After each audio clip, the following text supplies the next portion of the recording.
Mesdames et messieurs, bonjour et bienvenue dans ce flash d'information. Le gouvernement de la transition informe l'opinion publique que la République du Mali a déposé ce jeudi 4 septembre 2025 auprès de la Cour internationale de justice une requête introductive d'instance contre la République algérienne démocratique et populaire. Cette saisine est consécutive à la destruction préméditée par le régime algérien d'un aéronef de type drone de reconnaissance immatriculée TZ-98D des forces armées et de sécurité maliennes dans la nuit du 31 mars au 1er avril 2025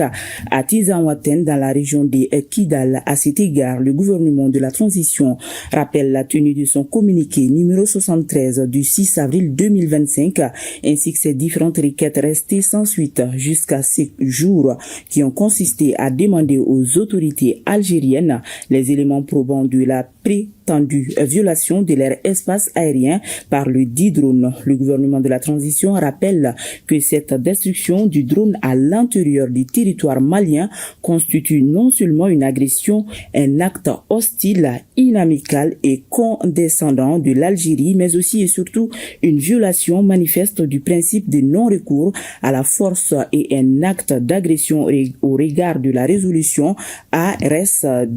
29-3314 du 14 décembre 1974 de l'Assemblée générale des Nations unies, des dispositions pertinentes de la Charte des Nations unies, de l'acte constitutif de l'Union africaine et de son pacte de non-agression et de défense commune. Cette agression flagrante que le gouvernement dénonce avec force et dont le but a été d'entraver la neutralisation des groupes armés terroristes par les forces armées et de sécurité maliennes est le summum d'une série d'actes hostiles et d'agissements malveillants maintes fois dénoncés par les autorités maliennes et démontrent clairement une collusion malsaine entre les terroristes et le régime algérien qui leur accorde son protectorat. Par cette requête introduite auprès de la Cour internationale de justice, le gouvernement de la transition du Mali réaffirme l'impérieuse nécessité pour les États parrains et exportateurs du